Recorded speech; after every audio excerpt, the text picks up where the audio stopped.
그 확신이 없는 말을 믿고 들어갔다가 자금 계획 실패해서 보증금이 미납되는 경우가 굉장히 많습니다. 가장 치명적이라고 생각을 해요.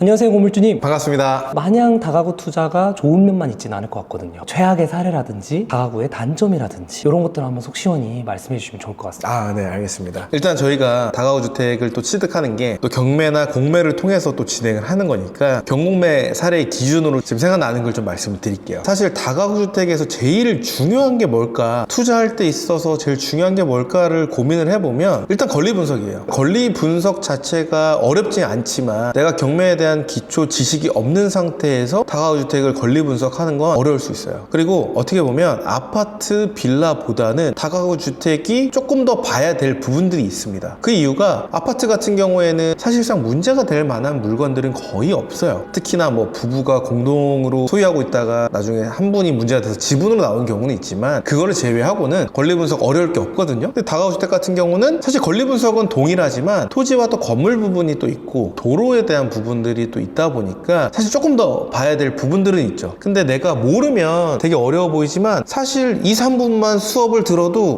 이런 부분들 이렇게 해결하면 되겠구나 라는 것들이 바로 나오거든요. 그리고 이제 두 번째가 뭐냐면 일반 다른 상품들보다는 대출이 좀 난이도가 어려워요. 대출이 불가능하다라는 뜻이 아니라 내가 다가구에 대한 정보가 없는 상태에서 다가구 주택을 내가 이 물건을 입찰하려고 할 때 대출이 어느 정도가 나오는지 자금 계획을 세우는 것도 어렵고요. 이 다가구 경락 잔금 대출에 대해서 잘 아시는 분을 만나는 게 하늘의 별따기예요. 굉장히 어렵습니다. 그래서 많은 분들이 난 다가구 주택에 너무 관심이 있어서 아는 그냥 상담사님한테 연락을 드렸다. 그런데 그 상담사님이 잘 모른다라고 얘기는 잘 안 해요. 그냥 그럴걸요? 그 정도 나올걸요? 이렇게 얘기를 하시거든요. 근데 거기에 대해서는 확신이 없는 거예요. 근데 그 확신이 없는 말을 믿고 들어갔다가 자금 계획 실패해서 보증금이 미납되는 경우가 굉장히 많습니다. 그래서 사실 그런 경우에는 가장 치명적이라고 생각을 해요. 뭐 물론 금액에 따라 차이가 있지만 그냥 일반적인 수준으로 나오는 물건으로 봤을 때 빌라는 뭐 몇백만 원에서 뭐 몇천만 원 정도 될 수가 있잖아요. 근데 다가구는 보증금이 억대가 넘어가는 경우들도 많이 있어요. 근데 만약에 그런 권리 분석이라든지 대출, 그 자금 계획이 잘못됐을 경우에는 보증금 10%가 전부 다 몰수되기 때문에 가장 그 부분이 최악의 상황이고 리스크라고 좀 볼 수가 있다고 생각합니다. 또 최악의 리스크는 내가 다가구 주택을 경매로 낙찰을 받았는데 임대가 안 나갈 경우, 그게 최악이죠. 최악. 근데 그게 시기마다 좀 차이가 있는 것 같아요. 좀 굳이 나뉘자고 하면 수요가 있는데 좀 시기가 좀 이사철 좀 지났거나 뭐 그런 부분들도 있어서 잠깐 공실인 경우는 괜찮거든요. 그런데 애초에 수요가 없는 곳들, 그런 곳들 같은 경우에는 공실이 나게 되면 사실 굉장히 좀 치명적이죠. 월세는 받아야지 우리가 이자를 내잖아요. 그래서 그런 부분들은 오히려 경매기 때문에 그런 곳들은 우리가 걸러낼 수 있지 않을까라는 생각도 들어요. 왜냐면 우리가 경매를 하게 되면 어쨌든 제가 직접 가서 임차 수요도 확인해야 되고요. 임대가 어느 정도 나오는지도 봐야 되고요. 매매 시세가 어느 정도 되는지도 내가 기본적으로 알아야 돼요. 근데 당연히 경매이기 때문에 내부도 못 볼 거고, 그래서 탐문을 진행을 하는 거고, 건물에 수리해야 될 게 있는지, 하자가 있는지, 누가 지었는지 이런 것들도 다 확인을 하게 되거든요. 근데 사실 경매이기 때문에 조사를 하다 보면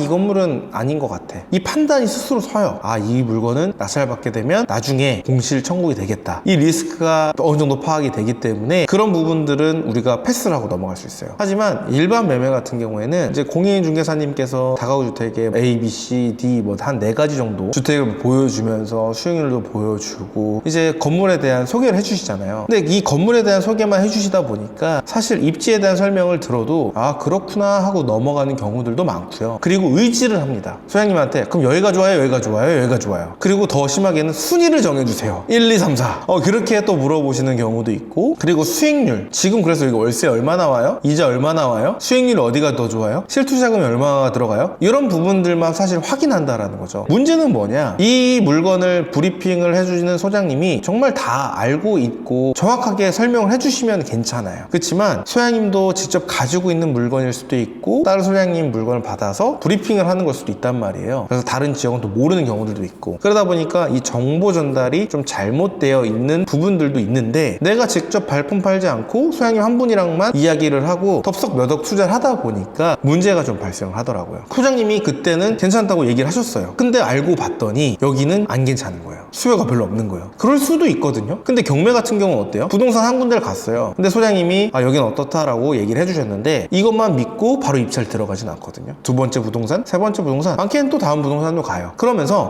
어디 부동산이 말이 맞고 어디 소장님이 얘기했던 게 틀리고가 보이면서 이 지역적인 분석이 돼요. 그렇지만 일반 매매에서는 내가 이 매물을 사려고 하는데 다른 부동산 소장님한테 계속 물어보거나 내가 발품을 팔거나 이 건물에 하자가 있거나 뭐 누수가 있거나 건물 상태가 어떤지 제대로 안 본다는 말이죠. 실제로 내가 얼마 들어가야 되고 얼마 월세 나와요, 이것만 보기 때문에 사실 그런 공실에 대한 부분들이 나중에 문제가 되는 경우들도 굉장히 많아요. 그래서 뭐 몇 억 넣고 이자 빼고 얼마 들어오기로 했었는데 사실 이거 해보니까 이것저것 나가고 해서 월세도 안 들어오고 월세 임차도 안 맞춰지고 공실도 되고 수리비만 나가더라, 이런 경우들이 허다한 거죠. 그래서 그런 부분들이 어떻게 보면 가장 큰 리스크고, 그래서 기왕 어차피 내가 건물을 투자를 하는 데 있어서 일반 매매도 어차피 발품 팔아야 돼요. 어차피 발품 팔 거면 경매 물건 발품 팔고 일반 매매보다 훨씬 더 저렴하게 낙찰을 받고 일반 매매에서는 대출 안 되는 경락잔금에서 대출 더 받으면 되는 거잖아요. 물론 명도 어려울 수도 있겠지만 이 명도 생각보다 어렵지 않고요. 시간이 전부 다 해결해 줍니다. 어차피 경매라는 건 낙찰자를 위한 법이에요. 그렇기 때문에 여러분들이 겁낼 필요도 없고요. 그리고 이 명도를 함으로써 여러분들이 세팅이 되어 있는 매매를 사는 게 아니라 여러분들이 원하게끔 내 입맛에 맞게끔 세팅을 하잖아요. 그게 장점이에요. 일반 매매에서는 세팅이 돼 있잖아요. 그러면 뭐 2+2다 이러면서 이분을 내보내고 전세를 맞추고 싶은데 전세를 못 맞출 수도 있고 경신권 청구를 또 할 수도 있고 여러 가지로 또 문제가 될 수 있기 때문에 그런 부분들이 또 리스크 관리 측면에서 다가구 투자를 경매로 하는 게 훨씬 더 나을 거라고 생각을 합니다.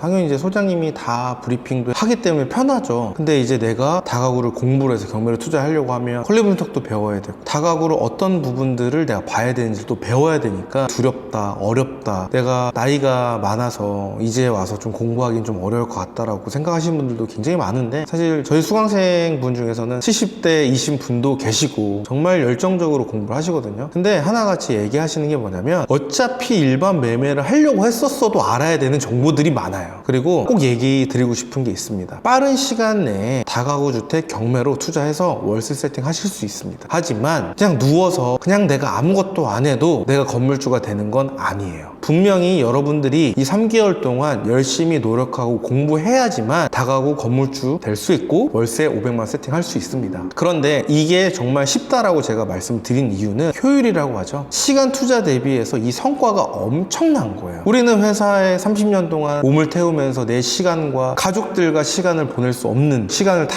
투자를 해서 월급을 받잖아요. 그렇지만 다가구 주택 건물 투자 하는 데 있어서 많은 분들이 시간 안 쓰려고 해요. 근데 그만큼의 당연히 시간을 저는 써야 된다고 생각을 하거든요. 그래서 내가 그동안 자영업을 한 것과 회사 생활 한 것 대비 정말 말도 안 되게 쉽고 빠르게 건물에서 월세를 받을 수 있는 건 맞지만 1시간 공부하고 2시간 공부하고 노력 없이 쉽게 내 건물에서 월세를 받는다라는 거는 아니라고 저는 생각을 합니다. 근데 이거는 다가구 주택뿐만이 아니라요, 기본적인 경매 투자가 됐든 일반 매매로 아파트를 매수하는 거든 모든 투자에 있어서는 공부는 필수라고 저는 생각을 합니다. 이 다가구라는 분야 자체가 사실 정보가 많이 없습니다. 물론 제가 이제 유튜브도 찍고 있고 많은 분들도 다가구에 대한 주제를 또 다루시기도 하지만 직접 투자하고 관리하고 명도하고 대출 풀어내고 하시는 분들은 제가 알기로는 거의 없는 걸로 알고 있어요. 제가 책도 없이 강의도 없이 혼자서 다 풀어 나갔거든요. 그러다 보니까 여러분들이 기본적으로 어떻게 생각하는지도 제가 대충은 알아요. 어떤 게 막막하고 어떤 부분들이 있다라는 거. 하지만 제가 더 막막했습니다, 여러분. 저는 정보를 얻을 수가 없어요. 다행인 거는 여러분들은 또 제가 있잖아요. 제 유튜브가 또 있고 또 궁금한 부분들 또 댓글도 남기실 수도 있고 제가 또 유익한 또 영상을 만들고 있으니까. 그리고 여러분들이 지금 하고 있는 고민과 걱정 생각보다 별거 없습니다. 여러분들이 모르고 거기에 대해서 정확하게 알려주실 분이 없기 때문에 여러분들이 답답한 거거든요. 제가 여러분들에 대한 고민과 그런 걱정들을 어느 정도는 또 해소를 시켜드릴 수가 있어요. 그런 부분들을 또 듣다 보면 그때 내가 했던 고민들이 사실 별거 아니었구나 라는 것들을 또 느낄 수 있으니까 너무 걱정하지 말고 그냥 바로 실행을 하셨으면 좋겠습니다. 지금까지 시청해주셔서 감사하고요. 이 영상이 좋으셨다면 구독과 좋아요, 알림 설정 부탁드리겠습니다. 오늘도 고생하셨습니다.